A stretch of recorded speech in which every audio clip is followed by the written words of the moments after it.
भगवान कृष्ण अपने महल में ले गए, चरण पखाड़े, मधुपर्क से स्वागत किए और उसके बाद उनको एक गाय दिए दान में, स्वागत में गोदान, एक खुशी। आपस में बातचीत हुई, चाचा आपका आगमन, तो ये स्पष्ट बोल दिए, भगवान तो जानते हैं मैं किनका लड़का हूं, कंस एक यज्ञ कर रहा है, आपको निमंत्रण मिला है आने का, बाबा को भी निमंत्रण मिला है। तब भगवान कहते हैं बाबा से ही बात मत कहिएगा कि किस बलराम को बुलाया है मारने के लिए। अक्रूर जी स्पष्ट बोल दिए कि आपको मारने के लिए बुला रहा है, तो ये बात बाबा से मत कहिए। फिर नंद जी आए, दोनों बातचीत होने लगी, सब सारी बात होते होते भोजन छाजन सब हुआ, आधी रात बीत गई, रात्रि में ही सब कुछ हो रहा है।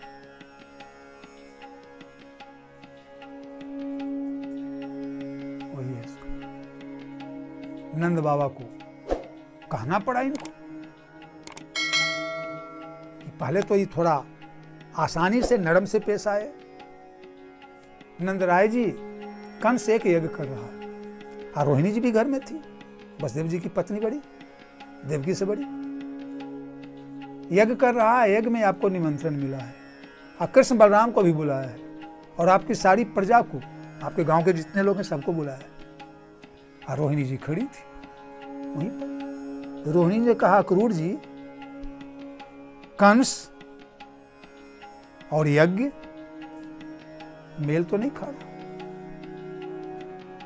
वह तो मारना जानता है, और यज्ञ करेगा, हवन करेगा, देवताओं का आराधना, देवताओं की आराधना करेगा यज्ञ में, वह तो देवताओं का शत्रु है।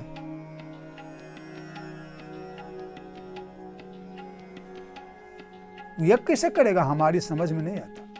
अक्रूर ने कहा कि हाँ, यज्ञ तो कर ही रहा है, अब चाहे जिस उद्देश्य से वो करे, लेकिन यज्ञ तो कर रहा है, मारने के लिए यज्ञ कर रहा है। वो तो एक बहाना बनाया यज्ञ का, किस बहाने कृष्ण को बुलावें, इस बहाने नंद जी को बुलावें, ऐसे अगर बुलावेंगे तो आएगा नहीं, चाहे जो हो, लेकिन यज्ञ तो कर रहा है और सबको निमंत्रण है। वहां पर जसोदा जी भी थी, कहे अक्रूर जी बाबा चले जाएंगे, बाबा को जाने देंगे, लेकिन कृष्ण बलराम को जाने नहीं देंगे। रोहिणी के बेटा बलराम और जसोदा के कृष्ण नहीं जाने देंगे। कंस क्रूर है, कितना कितना सितम ढाया गया है, वो पठाया है मारने के लिए। ये तो भगवान की कृपा से हमारा बच्चा बाल बाल बच्चा, इसलिए हम जाने नहीं देंगे। बाबा जान जाए। पहली बार नरम से पेश आया क्रूर, बहुत समझाया कि मैया जसोदा रानी, कंस का आदेश है, आपका राजा है, आप इसकी प्रजा हैं, अगर नहीं जाने देंगे तो इसका परिणाम आपको है पता, उसके सिपाही आ जाएंगे, आपके गांव को घेर लेंगे, आपको कैद कर लेंगे, सजा भी दे सकते हैं, मारपीट भी कर सकते हैं। राजा भी है और जानबे करते हैं कैसा राजा है, इसलिए उसके निमंत्रण को ठुकराने की कोशिश आप न करें, कृष्ण बलराम को भी जाने दें। जसोदा जी अड़ गई। नंद बाबा तो तैयार हो गए, ठीक है चलेगा सब। जसोदा जी ने कहा नहीं, अब है सो अक्रूर जी को क्रूर बनना पड़ रहा है, अब है सो, क्योंकि सत्य अगर छिपा लिया जाए तो बहुत बड़ा नुकसान हो सकता है परिवार का, राष्ट्र, एक सत्य के कारण बहुत बड़ा नुकसान हो सकता है। असत्य को आप छिपाइएगा तो छिपेगा भी नहीं, आज न कल तो सत्य प्रकट होना ही है।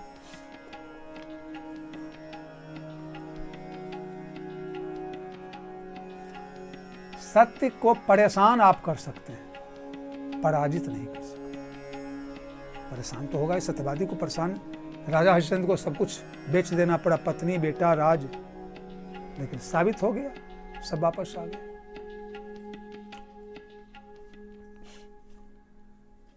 नंदराय जी, जसोदा जी, आप मेरी बात ध्यान से सुने। निमंत्रण में आप क्यों नहीं जाने दीजिएगा? तो ये मेरा बेटा है, मेरा पुत्र है, मेरा अधिकार है, मैं नहीं जाने दूंगी। तब अक्रूर जी ने कहा, ये आपका बेटा नहीं है, रोहिणी का बलराम नहीं है, जसोदा जी आपका कृष्ण नहीं है। अब तो सुनना सन, अब कोई माए 12 वर्ष तक पाले, 11 वर्ष तक, और उसको कोई कहे कि तुम्हारा बेटा है, ये नहीं है, जिसका है उसके पास जाने दो, हम लेने आए हैं। अब वैसी स्थिति में तो प्राण निकल जाना चाहिए, जिसे कहते हैं हार्ट फेल कर जाना। ऐसा ही समाचार सुनकर के हार्ट फेल कर जाता है, एकदम दो टूक। पुत्र अपनी आत्मा होता है, और कहे तुम्हारा बेटा है, ये नहीं है। 11 वर्ष तक हम पाले, खिलाए पिलाए, सब कुछ अपना करके, अब कोई कहे तुम्हारा बेटा नहीं, तुम झूठ मूठ पाल दिया, अलग है, लेकिन अब सन से हार्ट फेल कर जाए। अब तो नंद बाबा जैसे लगे कि हम अक्रूर जी के गला दबा देंगे, इस मूड में आ गए। ऐसा हमारा बेटा आपका नहीं है, लेकिन अब तो संबंधी हैं, वसुदेव जी के संबंधी हैं, वसुदेव जी हमारे यार हैं। वही इसको हाथ उनके गले के नजदीक ले जा करके और फिर हाथ कोई लौटा ली। जो संबंधी है नहीं तो उनका गला हम जरूर दबा देते। जसोदा तो बेचारी टुकुर टुकुर ताक रही है, मेरा बेटा नहीं है तो किसका बेटा है? तो वसुदेव जी का बेटा है, देवकी के गर्भ से जन्मा है। तो हम कैसे माने? ये भी थोड़ा सा गर्म हो गई। हम कैसे माने कि वसुदेव देवकी का बेटा है? आप साबित कर सकते हैं? तब वसुदेव जी कहते हैं, रोहिणी को गर्भ था, 9 महीने गर्भ रहता है तब बच्चा जन्म लेता है। एकाएक शाम तक ठीक हैं, रात्रि में गर्भ हो गया, सुबह बच्चा। ये आपने कैसे मान लिया? ये अक्रूर जी कह रहे हैं नंद जी को, रोहिणी को गर्भ नहीं था, एकाएक पुत्र हो गया, इसको आपने कैसे मान लिया? रोहिणी को घर से क्यों नहीं निकाल दिया? इसको आप गलत क्यों नहीं मान लिया, लेकिन सही मान लिया? तो वो तो दैवी प्रेरणा थी। नंद जी कहते हैं ये दैवी प्रेरणा थी, दैवी शक्ति थी, दैवी कार्य था, इसको मैंने मान लिया। इसको हम कैसे मान लें? आप जो बोल रहे हैं ये दैवी प्रेरणा तो नहीं है, कोई शास्त्र की वाणी तो नहीं है, रामायण भागवत गीता की, कि व्यास जी की वाणी भगवान की वाणी है, इसलिए हम मान रहे हैं। तो ये व्यास जी की वाणी नहीं है नंद जी, व्यास जी की वाणी नहीं है, ये हमारी वाणी है। लेकिन हमारी वाणी भी नहीं है, ये वसुदेव जी की वाणी है। वसुदेव देवकी दोनों कहें हमारा पुत्र है, और जाके ले आओ। तो वसुदेव भैया अपने मुंह से कि हमारा बेटा है, तो वसुदेव भैया तो झूठ नहीं बोलते, वो तो सत्य के अवतार हैं। उन्होंने कहा कि मेरा बेटा है, तब इनको विश्वास। वसुदेव जी खुद कहें तब तो वो तो झूठ बोलने वाले हैं ये नहीं। वो तो देखिए इतना भविष्य की बात जानते हैं कि जब मैं गया था कर चुकाने के लिए, तो उन्होंने कहा कि आप यहाँ हैं और वहाँ अगर ब्रज में कोई दुर्घटना हो गई तो, और हम आए तो पूतना से बाल बाल हमारा बेटा बचा। तो संत हैं, भविष्यवाणी तो ज्योतिष के भी जानकार हैं, वो कहे हैं। तब दोनों शांत हो गए, और उस समय से जो रोना प्रारंभ की जसोदा, जब तक सुबह नहीं हुआ तब तक रोती ही रह गई, और अंत में विदा भी रोते रोते ही की। वो कृष्ण से वो एक तरह से क्षमा याचना कर रही है। बेटा से माए 11 वर्ष के पुत्र, 11 वर्ष 56 दिन तक भगवान रहे। उतने दिनों तक पैर में जूता उन्होंने नहीं पहना,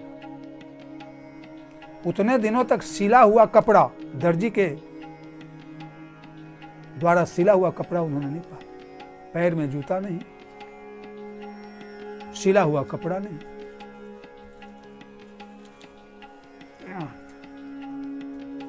वही जाकर के तब तो तैयार रोती रह गई, और कृष्ण से कहने लगी, कृष्ण कन्हैया अब तो तुम मेरे पुत्र हो नहीं, अब तो जिसका पुत्र हो उसके पास जाओ, लेकिन हम तुम्हारे साथ कुछ गलती किए हैं, बेटा उसे याद मत करना, उसे तुम भूल जाना। जब तुमने माटी खाई थी तब मैंने छड़ी लेकर तुम्हें डांटा था, इस बात को भूल जाना। मैंने गलती किया था, मेरा अधिकार तुम पर तो है ये नहीं है,